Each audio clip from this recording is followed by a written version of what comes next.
Welcome to এডুটেক্স Niranjan YouTube channel. প্রাথমিক শিক্ষকদের চাকরি সংক্রান্ত আচরণবিধি প্রকাশিত হয়েছে। প্রকাশ করেছেন doctor Partha Karmakar, WBES, deputy secretary, West Bengal board of primary education. এই আচরণবিধিতে কি কি বলা রয়েছে? বাঁ দিকে রয়েছে বাংলায়, ডান দিকে ইংলিশে রয়েছে। আমি শুধু বাংলাটাই আলোচনা করছি, ইংলিশটা আপনারা প্রয়োজনে পড়ে নেবেন। এই রুল দার্জিলিংয়ের হিল কাউন্সিল ছাড়া সর্বত্র প্রযোজ্য। কার্যকর হয়েছে 12 জুলাই 2001 থেকে। 1 নম্বর কি? বিদ্যালয়ের রাজ্য সরকার বা বোর্ডের শিক্ষানীতি এবং কার্যসূচি রূপায়ণে এবং বিদ্যালয়ের সকল কর্মসূচি রূপায়ণে যে দায়িত্ব কাউন্সিল অর্পণ করবেন অথবা ভিলেজ এডুকেশন কমিটি অথবা ওয়ার্ড এডুকেশন কমিটি পৌর এলাকায় অথবা মহিলা এডুকেশন কমিটি অথবা বিদ্যালয় উন্নয়ন কমিটি যে দায়িত্ব অর্পণ করবেন তাহা প্রতিটি শিক্ষককে পালন করতে হবে। 2 নম্বর রয়েছে প্রতিটি শিক্ষককে যে কাজ দেওয়া হবে তা আস্থার সহিত করতে হবে। 3 নম্বরে রয়েছে প্রতিটি শিক্ষককে যে কাজ অর্পণ করা হবে তা কার্যকর করার ক্ষেত্রে তাকে সকল সংস্কারের ঊর্ধ্বে এবং ব্যক্তিগত এবং অন্যান্য চিন্তা এবং সংহতি বজায় রেখে নিরপেক্ষভাবে এবং নিষ্ঠার সহিত কর্তব্য কাজ করতে হবে। 4 নম্বরে রয়েছে বিদ্যালয়ের কর্তব্য কাজ করার জন্য সর্বদা সঠিক সময়ে প্রতিটি শিক্ষককে বিদ্যালয়ে হাজির হতে হবে। 5 নম্বরে রয়েছে প্রতিটি শিক্ষাকে তার কর্তব্য কাজ করার জন্য যে সময় নির্ধারিত করে দিয়েছে রাজ্য সরকার অথবা বোর্ডের ঘোষিত সময় প্রকাশিত আদেশ নামায় তা পালন করতে হবে। এটা প্রতিটি শিক্ষাকে আছে, এটা প্রতিটি শিক্ষককে হবে। যাই হোক, 6 নম্বর প্রত্যেক শিক্ষক ওয়ার্ডের উপস্থিতি বা কম আসার বিষয়ে তাদের পিতামাতা, ওয়ার্ড বলতে এখানে ছাত্রছাত্রীদের বোঝাচ্ছে, ছাত্রছাত্রী যদি বিদ্যালয়ে কম উপস্থিত হয় তাহলে তাদের পিতামাতা বা অভিভাবকদের সঙ্গে নিয়মিত তথ্য আদান প্রদান করতে হবে। 7 নম্বর শিক্ষক যদি কোনো পেশায় নিযুক্ত হতে চান সেক্ষেত্রে সংশ্লিষ্ট কর্তৃপক্ষকে জানানো তার ব্যক্তিগত দায়িত্বের মধ্যে পড়ে। এক্ষেত্রে উহা বিদ্যালয়ের ছাত্রদের এবং উন্নয়নের স্বার্থে হানিকর কিনা তা কর্তৃপক্ষ বিবেচনা করবেন। 8 নম্বর প্রত্যেক শিক্ষক ছাত্রদের পথ দেখাবে যাতে তাদের শারীরিক, সামাজিক, মননশীল, আবেগময়, অর্থনৈতিক এবং সৌন্দর্যময় সম্পন্ন বিচক্ষণতার উন্নতি হয়। এবার প্রাথমিক শিক্ষকদের অধিকার। 1 নম্বর পয়েন্ট, প্রত্যেক শিক্ষক তার গণতান্ত্রিক অধিকার ভোগ করবেন।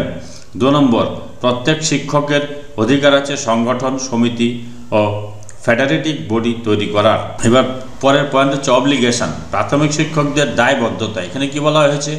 কোনো শিক্ষক ছুটিতে থাকাকালীন কোনো চাকরি অথবা অফিসের কাজ গ্রহণ করতে পারবেন না। কোনো শিক্ষক নিজেকে কোনো ব্যবসায় অথবা চাকরিতে আংশিক সময়ের জন্য অথবা পূর্ণ সময়ের জন্য নিয়োজিত করতে পারবেন না। এক্ষেত্রে উল্লেখ্য অবৈতনিক সামাজিক কাজ এবং দাতব্য কাজ অথবা সমবায় সমিতির কাজ করতে বাধা নেই। পঞ্চায়েত, পৌরসভায় এবং আইনসভার নির্বাচনে অংশগ্রহণে কোনো বাধা নিষেধ নেই। 3 জাতি, ধর্মগত, লিঙ্গ, মর্যাদা, ধর্ম, ভাষা অথবা জন্মস্থান নির্বিশেষে শিক্ষকদের আচরণের মধ্যে ফুটে উঠবে তা নিরপেক্ষ ভাব, তার মাধ্যমে ছাত্রদের প্রতি ভালোবাসা এবং স্নেহ জন্মায়। প্রতিটি শিক্ষক বিদ্যালয়ের প্রধান এবং সহকর্মীদের বিদ্যালয়ের মধ্যে এবং বাহিরে পাঠ্যক্রম এবং পাঠ্যক্রম সংশ্লিষ্ট বিষয় রূপায়ণে সহযোগিতা করবেন। 5 নম্বর কোচিং অথবা গৃহশিক্ষকতা করে পারিশ্রমিক নেওয়া থেকে বিরত থাকতে হবে প্রতিটি শিক্ষককে। রুল 5, এটা রুল 5-এ উল্লেখ আছে।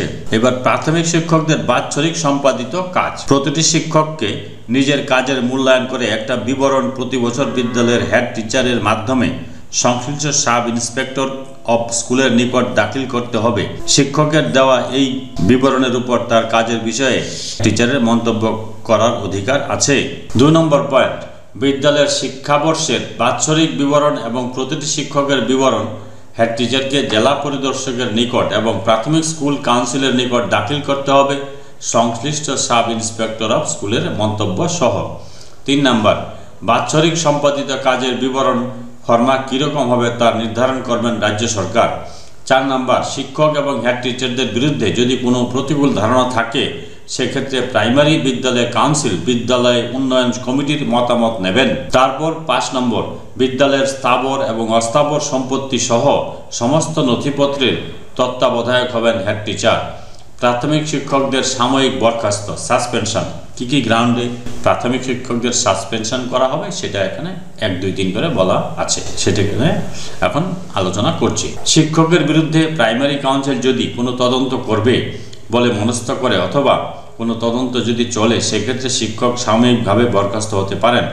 2 নম্বর, নৈতিক দুরাচারের জন্য যদি কোনো শিক্ষকের ফৌজদারি অপরাধের সঙ্গে যুক্ত হওয়ার জন্য অনুসন্ধান অথবা বিচার চলে, সেক্ষেত্রে শিক্ষক সাময়িকভাবে বরখাস্ত হতে পারেন। 2 নম্বর পয়েন্ট, যদি কোনো শিক্ষক ফৌজদারি অভিযোগে অথবা অন্য কোনো কারণে 48 ঘন্টার বেশি সময় হাজতে আটকে থাকেন, সেক্ষেত্রে যবে থেকে তিনি আটক আছেন সেই দিন থেকে তিনি সাময়িকভাবে বরখাস্ত হয়েছেন ধরে নিয়ে নিয়োগকর্তা আদেশ জারি করবেন।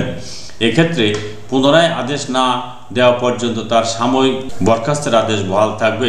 বিচারে যদি কোনো শিক্ষকের কারাদণ্ড হয়, সেক্ষেত্রে ওই একইভাবে বিষয়টি বিবেচিত হবে যতদিন না তার বিরুদ্ধে শাস্তিমূলক ব্যবস্থার সিদ্ধান্ত হয়।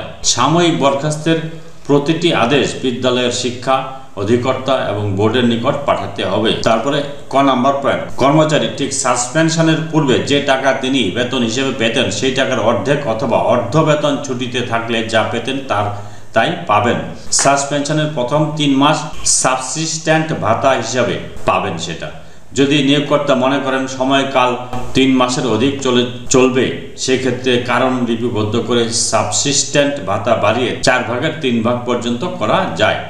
ডিয়ারনেস অ্যালাউন্স, মেডিকেল এবং অন্যান্য ভাতা সময় সময় যা বাড়বে তা সাবসিস্ট্যান্ট অ্যালাউন্সের উপরে পাওয়া যাবে, যা উপযুক্ত কর্তৃপক্ষ নির্ধারণ করবে। 5 নম্বর, সাবসিস্ট্যান্ট অ্যালাউন্স পেতে গেলে কর্মচারীকে একটা শংসাপত্র দাখিল করতে হবে, যাতে উল্লেখ থাকবে যে তিনি সাসপেনশনে থাকাকালীন সময়ে কোনো চাকরিতে বা ব্যবসাতে, পেশাতে অথবা বৃত্তিতে যুক্ত হননি, তবেই সাবসিস্টেন্স অ্যালাউন্স তিনি পাবেন। প্রাথমিক শিক্ষকদের শাস্তি কি আছে? ক নম্বর, তিরস্কৃত হতে পারেন, তার ইনক্রিমেন্ট অথবা প্রমোশন আটকে রাখা যায়, তিনি চাকরি থেকে অপসারিত হতে পারেন, যা ভবিষ্যৎ শিক্ষক হিসাবে চাকরির ক্ষেত্রে উপযুক্ত হিসেবে গণ্য হবে। তিনি চাকরি থেকে অপসারিত হতে পারেন, যা ভবিষ্যতে শিক্ষক হিসেবে চাকরির ক্ষেত্রে অযোগ্য হিসেবে গণ্য হবে। যে কর্তৃপক্ষের শাস্তি দেবার ক্ষমতা আছে তার নিযুক্ত তদন্ত কমিটির দ্বারা যথাযথভাবে তদন্ত না করে কোনোরকম শাস্তিমূলক ব্যবস্থা গ্রহণ করা যাবে না। এই বিষয়ে বিশদভাবে আলোচিত হয়েছে। এই রুলের 9, 10, 11 এবং 12 ধারায় শাস্তিমূলক ব্যবস্থার বিরুদ্ধে আপিল করা চলে। প্রাথমিক শিক্ষকদের পুনর্বহাল ক্ষেত্রে বেতন ইত্যাদি সম্মানের সহিত পুনর্বহাল হলে সেক্ষেত্রে পুরো বেতন পাবেন। যদি তিনি সাময়িক বরখাস্ত না হতেন, সাসপেনশন, এক্ষেত্রে যে বেতন পেতেন বরখাস্ত অথবা সাসপেনশনের পূর্বে সেই বেতন এবং ভাতা ইত্যাদি পাবেন। এক্ষেত্রে অনুপস্থিতির সময়কালটি ডিউটি হিসেবে গণ্য হবে।